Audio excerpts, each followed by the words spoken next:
हजारों वर्षों से चली आ रही उस परंपरा का पुनरुत्थान था, जिसमें राष्ट्र चेतना समय समय पर उस युग की चुनौतियों का सामना करने के लिए नए नए अवतारों में प्रकट होती है। इस युग में संघ उसी अनादि राष्ट्र चेतना का पुण्य अवतार है।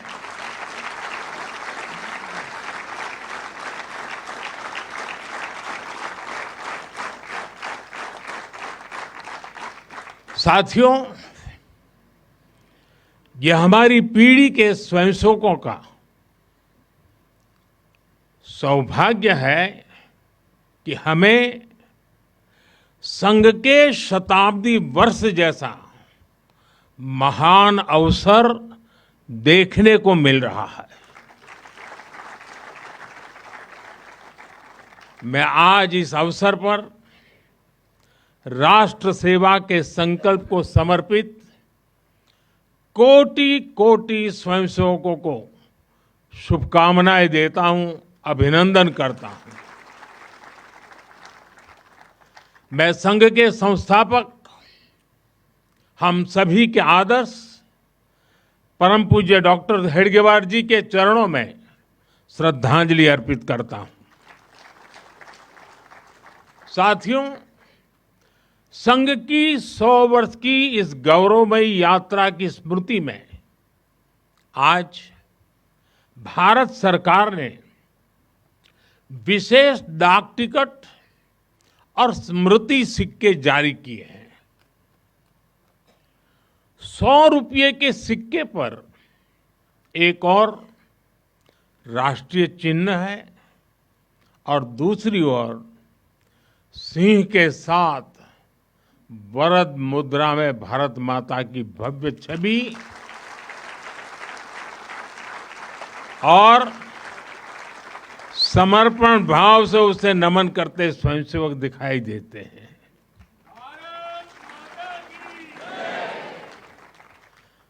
भारतीय मुद्रा पर भारत माता की तस्वीर संभवतः स्वतंत्र भारत के इतिहास में पहली बार ऐसा हुआ है।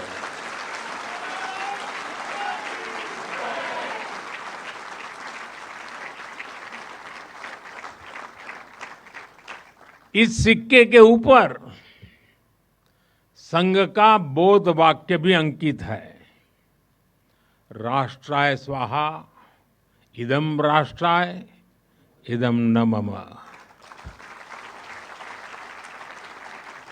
साथियों, आज जो विशेष स्मृति डाक टिकट जारी हुआ है उसकी भी अपनी एक महत्ता है। हम सभी जानते हैं 26 जनवरी को गणतंत्र दिवस की परेड की कितनी अहमियत होती है। 1963 में 1963 में आरएसएस के स्वयंसेवक भी 26 जनवरी की उस राष्ट्रीय परेड में शामिल हुए थे और उन्होंने आन बान शान से राष्ट्रभक्ति की धुन पर कदम ताल किया था। इस टिकट में उसी ऐतिहासिक क्षण की स्मृति है।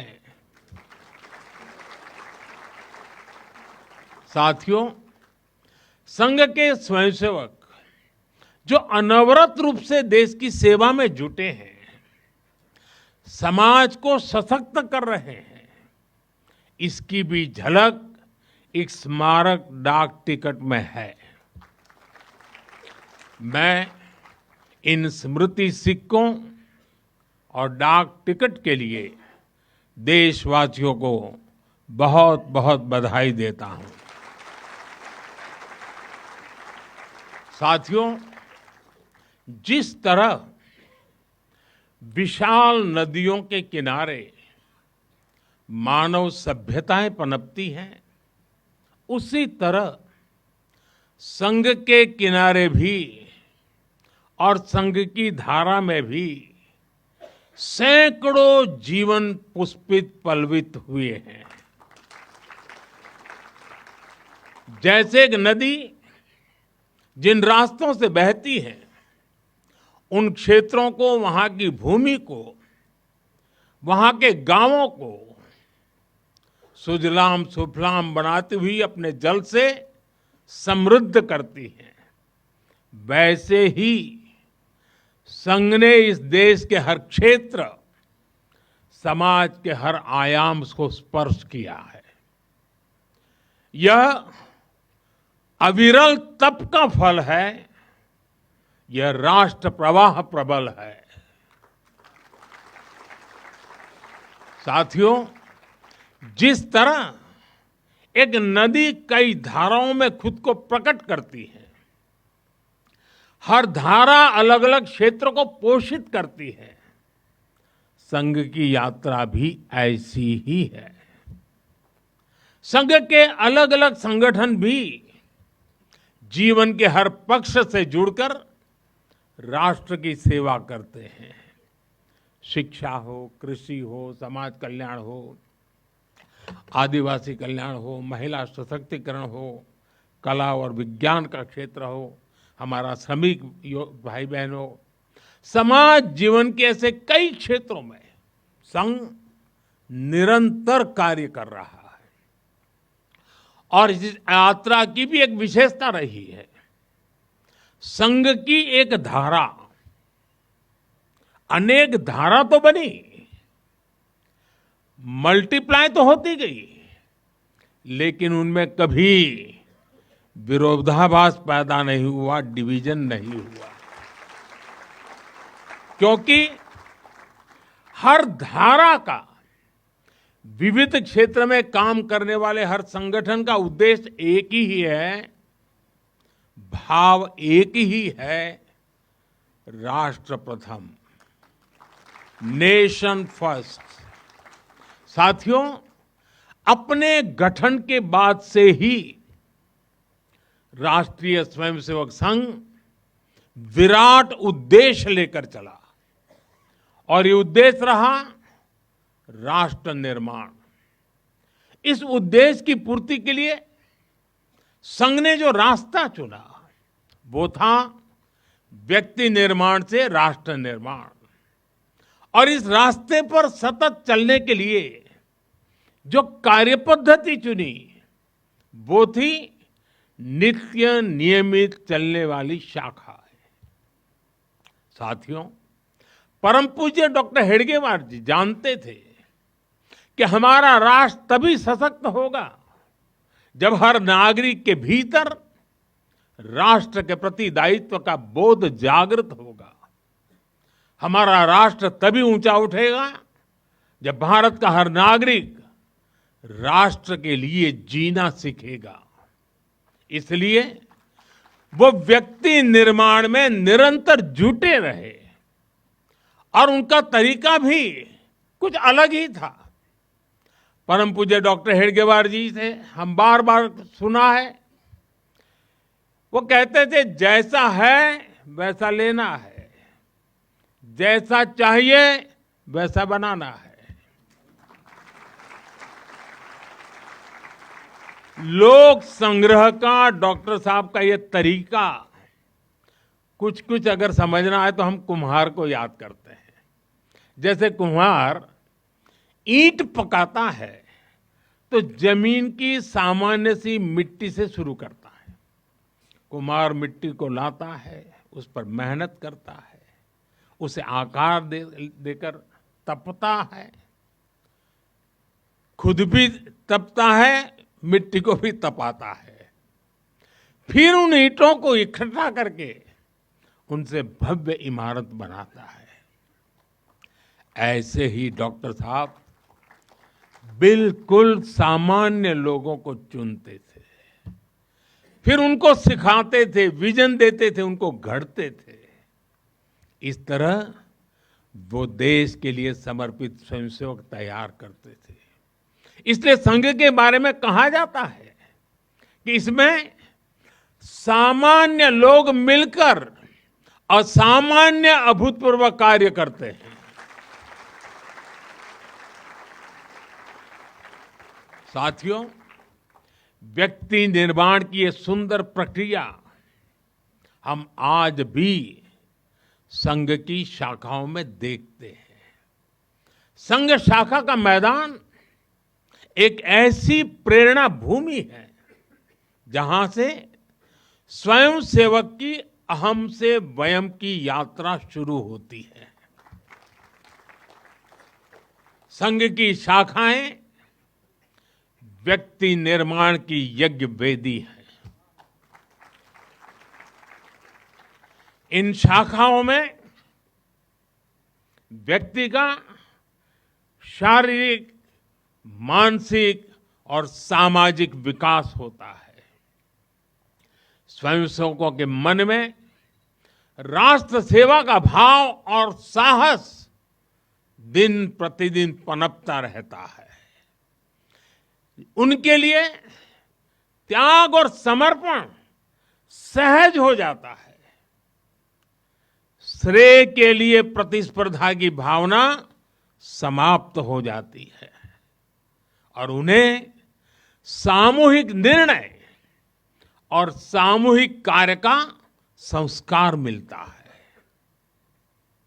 साथियों, राष्ट्र निर्माण का महान उद्देश्य व्यक्ति निर्माण का स्पष्ट पथ और शाखा जैसी सरल जीवंत कार्य पद्धति, यही संघ की 100 वर्षों की यात्रा का आधार बने हैं।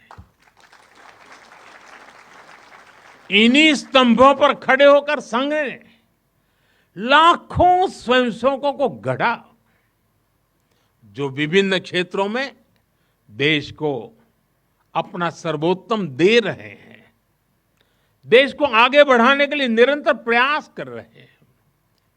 समर्पण से, सेवा से और राष्ट्र के उत्कर्ष की साधना से। साथियों, संघ जब से अस्तित्व में आया, संघ के लिए देश की प्राथमिकता ही उसकी अपनी प्राथमिकता रही है। इसलिए जिस कालखंड में जो बड़ी चुनौती देश के सामने आई, संघ ने उस कालखंड के अंदर अपने आप को झोंक दिया। संघ उससे जूझता रहा।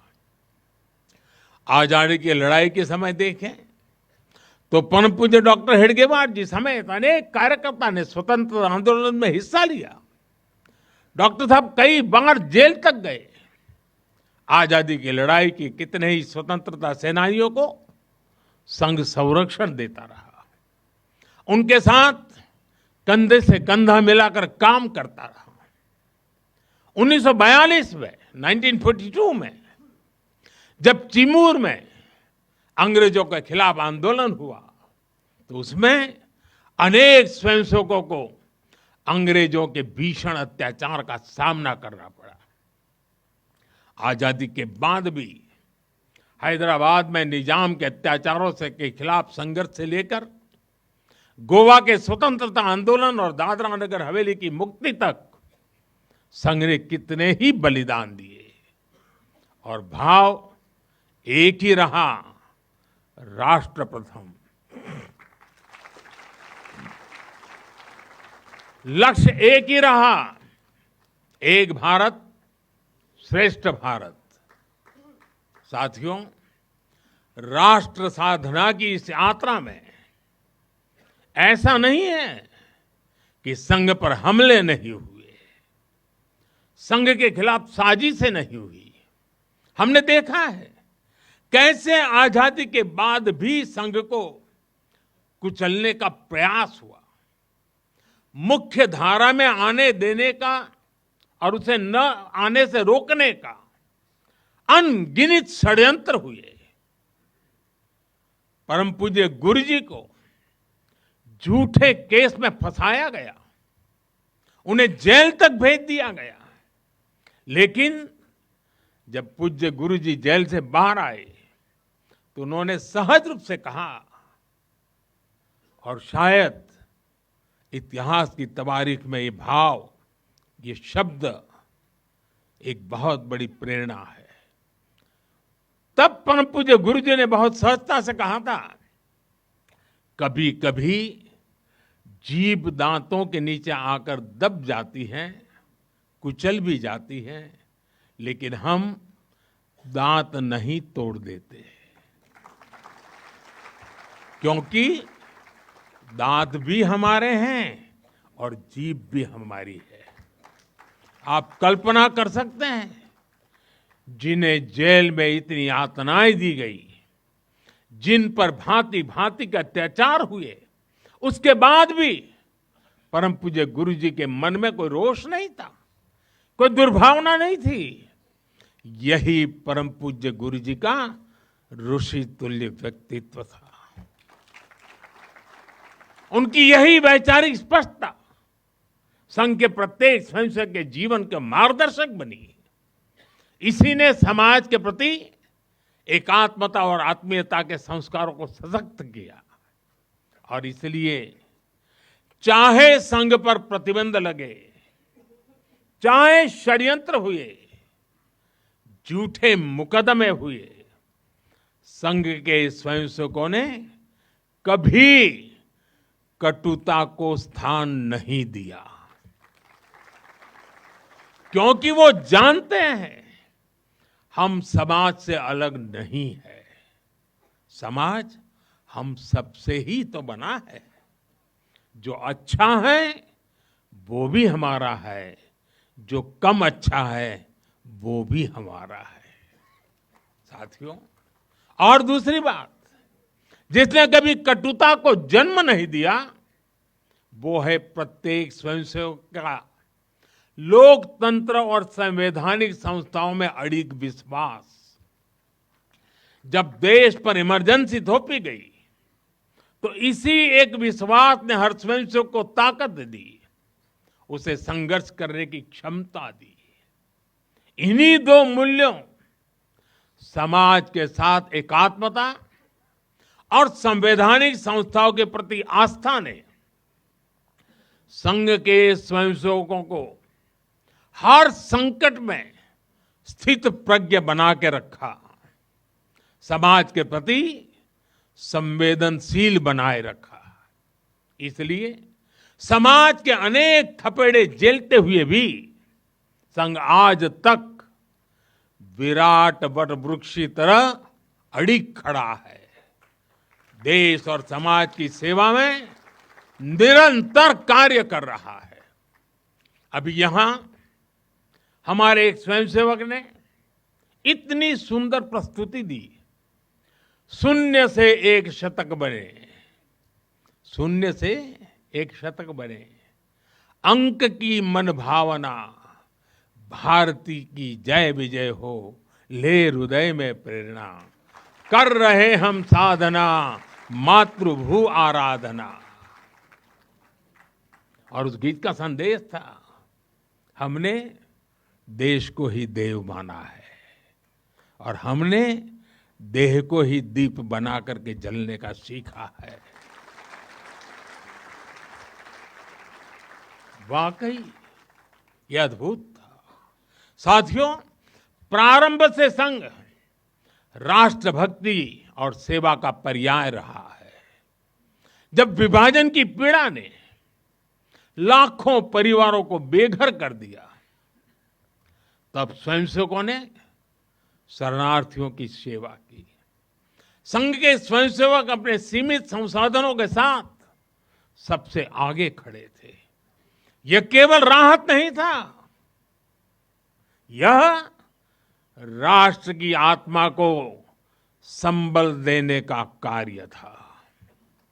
साथियों, 1956 में 1956 में गुजरात के कच्छ के अंजार में बहुत बड़ा भूकंप आया था। तबाही इतनी बड़ी थी चारों ओर विनाश का दृश्य था।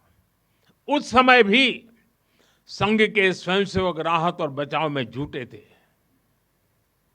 तब परम पूज्य गुरु जी ने गुजरात के वरिष्ठ संघ के प्रचारक वकील साहब को, जो समय गुजरात का कार्य संभालते थे, उन्हें एक पत्र लिखा था। उन्होंने लिखा था, किसी दूसरे के दुख को दूर करने के लिए निस्वार्थ भाव से खुद कष्ट उठाना एक श्रेष्ठ हृदय का परिचायक है। साथियों, खुद कष्ट उठाकर दूसरों के दुख हरना, ये हर स्वयंसेवक की पहचान है। याद करिए 1962 के युद्ध का वो समय, संघ के स्वयंसेवकों ने दिन रात खड़े रहकर सेना की मदद की, उनका हौसला बढ़ाया, सीमा पर बसे गांवों में मदद पहुंचाई। 1971 में लाखों शरणार्थी पूर्वी पाकिस्तान से भारत की धरती पर आए। उनके पास न घर था न साधन। उस कठिन घड़ी में स्वयंसेवकों ने उनके लिए अन्न जुटाया, आश्रय दिया, स्वास्थ्य सेवाएं पहुंचाई, उनके आंसुओं को पहुंचा, उनकी पीड़ा को साझा किया। साथियों, एक बार, और हम जानते हैं 1984 सिखों के खिलाफ जो कत्लेआम चलाया गया था, अनेक सिख परिवार संघ के स्वयंसेवकों के घरों में आकर के आश्रय ले रहे थे। यह स्वयंसेवकों का स्वभाव रहा है। साथियों, एक बार पूर्व राष्ट्रपति डॉक्टर एपीजे अब्दुल कलाम चित्रकूट गए थे।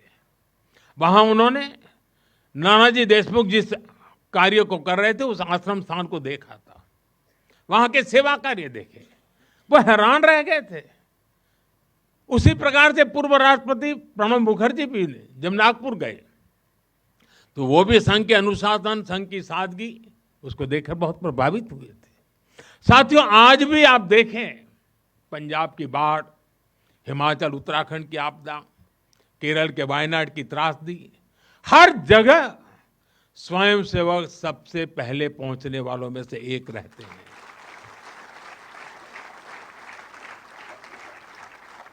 कोरोना काल में तो पूरी दुनिया ने संघ के साहस और सेवा भाव का प्रत्यक्ष प्रमाण देखा है।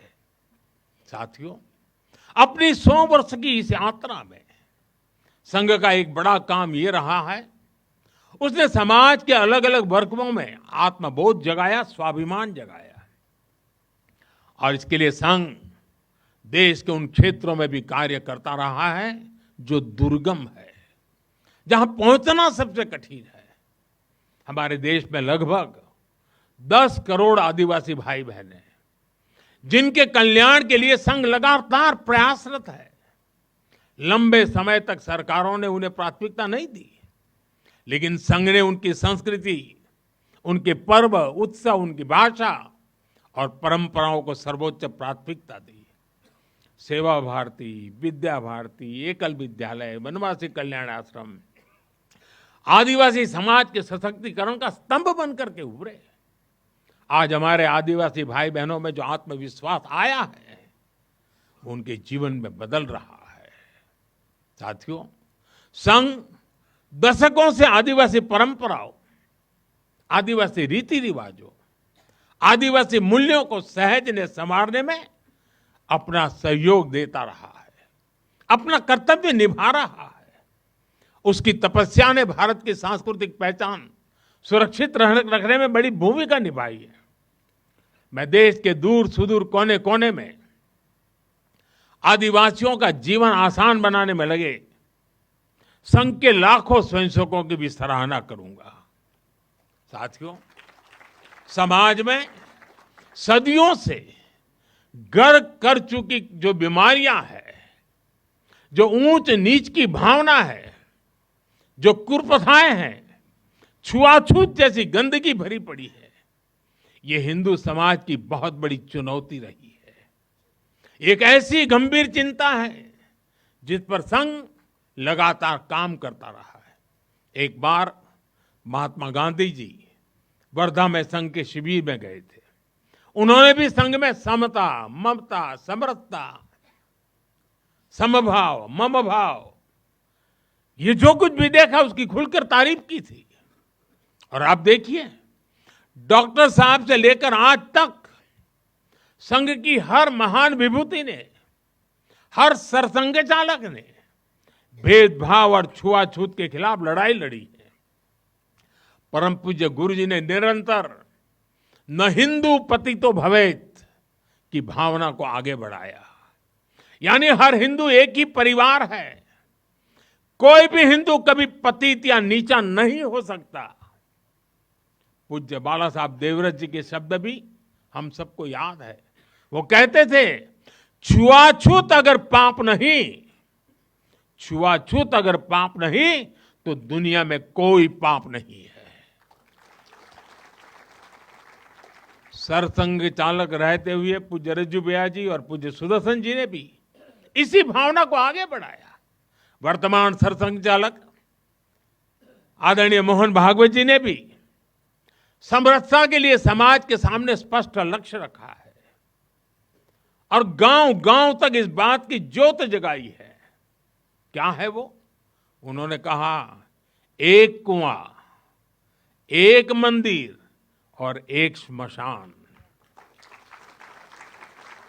इसे लेकर संघ देश के कोने कोने में गया है। कोई भेदभाव नहीं, कोई मतभेद नहीं, कोई मनभेद नहीं। यही समरसता का आधार है, यही सर्वसमावेशी समाज का संकल्प है। और संघ इसी को निरंतर नई शक्ति दे रहा है, नई ऊर्जा दे रहा है। साथियों, जब 100 साल पहले संघ अस्तित्व में आया था तो उस समय की आवश्यकताएं, उस समय के संघर्ष कुछ और थे। तब हमें सैकड़ों वर्षों की राजनीतिक गुलामी से मुक्ति पानी थी, अपने सांस्कृतिक मूल्यों की रक्षा करनी थी। लेकिन आज 100 वर्ष बाद जब भारत विकसित होने की तरफ बढ़ रहा है, जब भारत दुनिया की तीसरी सबसे बड़ी इकोनॉमी बनने जा रहा है,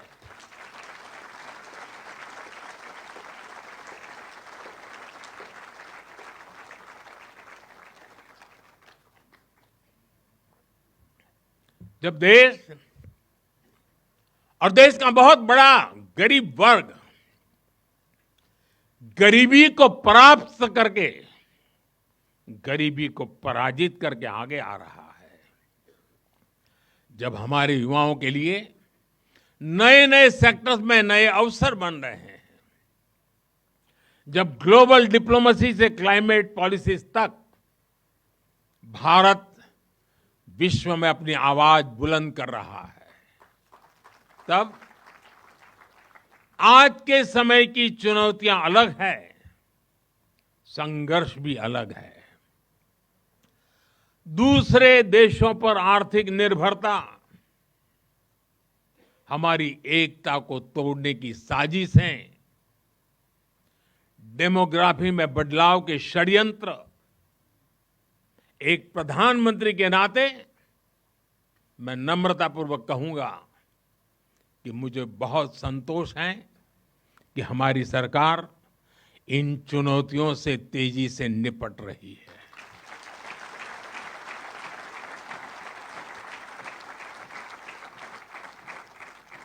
वहीं एक स्वयंसेवक के नाते मुझे ये भी खुशी है कि राष्ट्रीय स्वयंसेवक संघ ने न केवल इन चुनौतियों को पहचान की है, बल्कि इन चुनौतियों से निपटने के लिए ठोस रोड मैप भी बनाया है।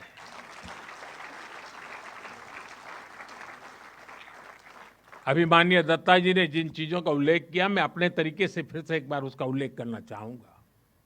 साथियों, संघ के पंच परिवर्तन, स्वबोध, सामाजिक समरसता, कुटुंब प्रबोधन, नागरिक शिष्टाचार और पर्यावरण, ये संकल्प हर स्वयंसेवक के लिए देश के समक्ष उपस्थित चुनौतियों को परास्त करने की बहुत बड़ी प्रेरणा है।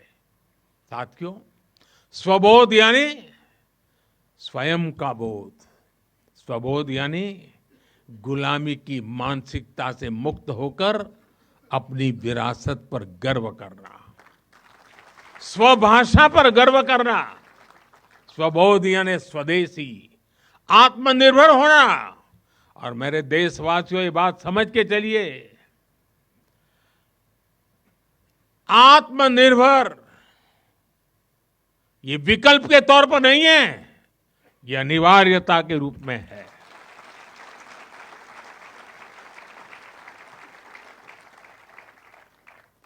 हमें स्वदेशी के अपने मूल मंत्र को समाज का संकल्प बनाना है। हमें वोकल फॉर लोकल के अभियान को उसकी सफलता के लिए वोकल फॉर लोकल ये हमारा निरंतर एक नई ऊर्जा प्रदान करने वाला घोषवाक्य होना चाहिए, प्रयास होना चाहिए।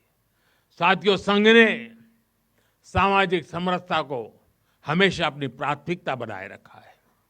सामाजिक समरसता यानी वंचित को वरीयता देकर सामाजिक न्याय की स्थापना करना, देश की एकता को बढ़ाना। आज राष्ट्र के सामने ऐसे संकट खड़े हो रहे हैं जो हमारी एकता, हमारी संस्कृति और हमारी सुरक्षा पर सीधा प्रहार कर रहे हैं।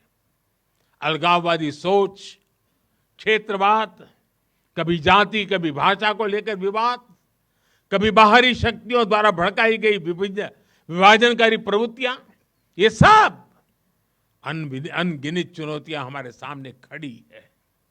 भारत की आत्मा हमेशा विविधता में एकता ही रही है। अगर इस सूत्र को तोड़ा गया तो भारत की शक्ति भी कमजोर होगी और इसलिए हमें इस सूत्र को निरंतर जीना है, उसे मजबूती देनी है। साथियों, सामाजिक समरसता को आज डेमोग्राफी में बदलाव के षड्यंत्र से, घुसपैठियों से भी बड़ी चुनौती मिल रही है। यह हमारी आंतरिक सुरक्षा और भविष्य की शांति से भी जुड़ा हुआ प्रश्न है और इसलिए मैंने लाल किले से डेमोग्राफी मिशन की घोषणा की है।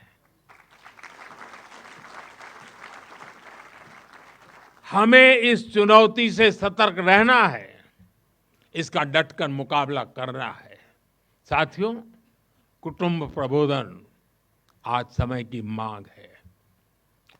जो समाज शास्त्र के सदियों से चली आई पंडितों की भाषा है, उनका कहना है, हजारों साल तक भारत के जीवन में जो प्राण शक्ति रही है, उसके अंदर एक कारण उसकी परिवार संस्था है।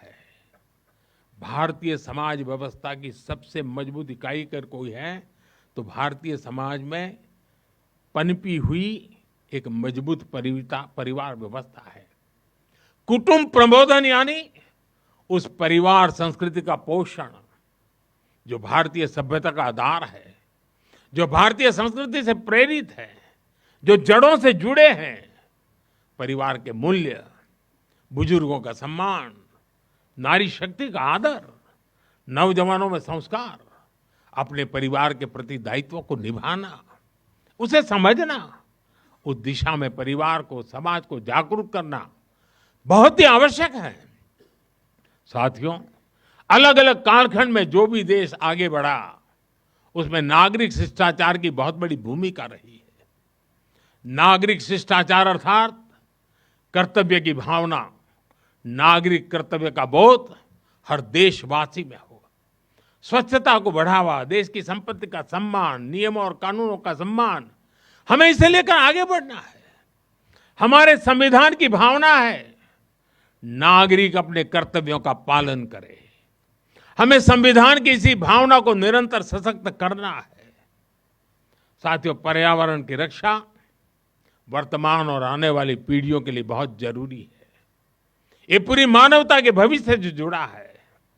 हमें इकोनॉमी के साथ ही इकोलॉजी की भी चिंता करनी है। जल संरक्षण, ग्रीन एनर्जी, क्लीन एनर्जी, ये सारे अभियान इसी दिशा में है। साथियों, संघ के ये पंच परिवर्तन, ये वो साधन है जो देश का सामर्थ्य बढ़ाएंगे, जो देश को विभिन्न चुनौतियों से निपटने में मदद करेंगे, जो 2047 तक विकसित भारत के निर्माण का आधार होंगे।